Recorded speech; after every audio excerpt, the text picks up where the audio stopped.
Salut à tous, mon bureau Linux, donc la vidéo concernant les ordinateurs portables Lenovo qui ont une faille de sécurité sur UEFI. J'ai vu cela sur le forum d'APC Linux OS, donc je partage avec vous. Je suis pas expert en sécurité, donc lisez l'article, renseignez-vous. Donc on voit que c'est grâce aux chercheurs de la société de sécurité E7 qui ont découvert, on va dire, ces failles de sécurité.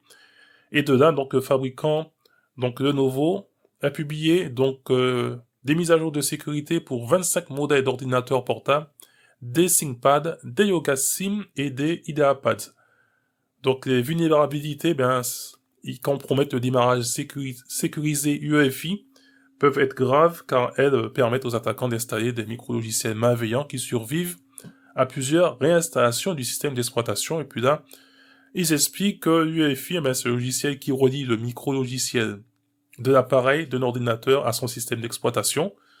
En tant que premier morceau de code à s'exécuter lorsque pratiquement n'importe quelle machine moderne est allumée, c'est le premier maillon de la chaîne de sécurité.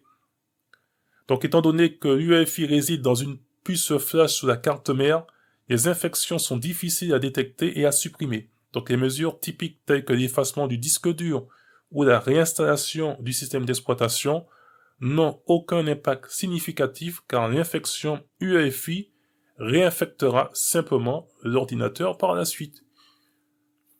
Et dire que je pensais que c'était beaucoup plus sécurisé que ça, UEFI, c'est pas encore le cas.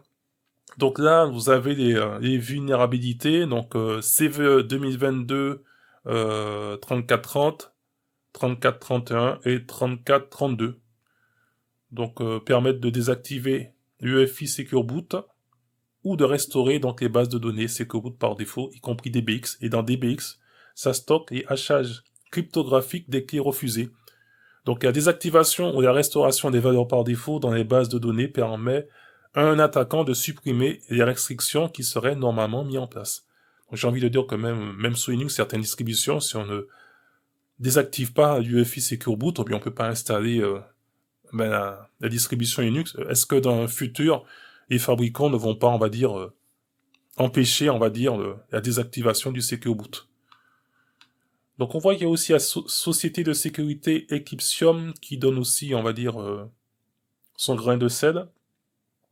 Donc on voit que ça peut être l'attaquant dispose de privilèges élevés, c'est-à-dire administrateur sous Windows ou root sous Linux. Donc comment ça s'est passé? Ils disent que les vulnérabilités peuvent être exploitées en altérant les variables de la NVRAM, donc la RAM non volatile, qui stocke diverses options de démarrage. Les vulnérabilités résultent du fait que Lenovo a expédié par erreur des ordinateurs portables avec des pilotes destinés à être utilisés uniquement pendant le processus de fabrication.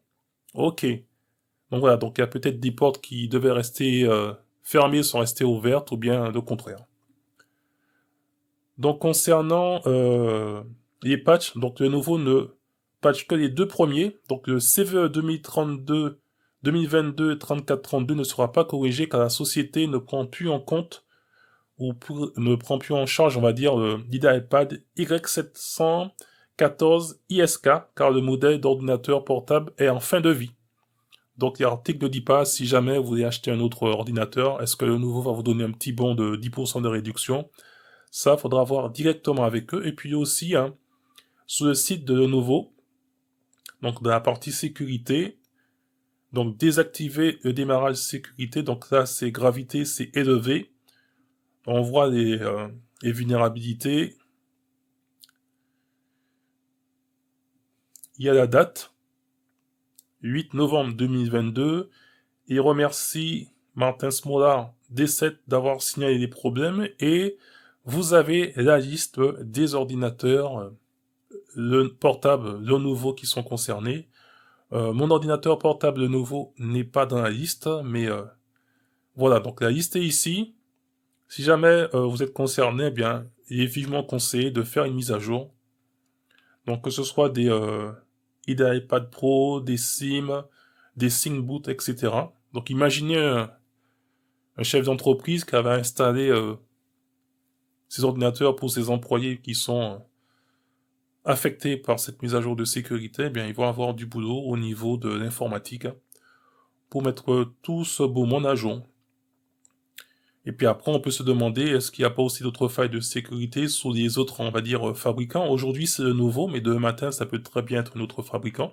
Donc voilà, donc c'est simplement pour vous parler de cette faille de sécurité sur UEFI, sur certains ordinateurs portables de la marque Lenovo.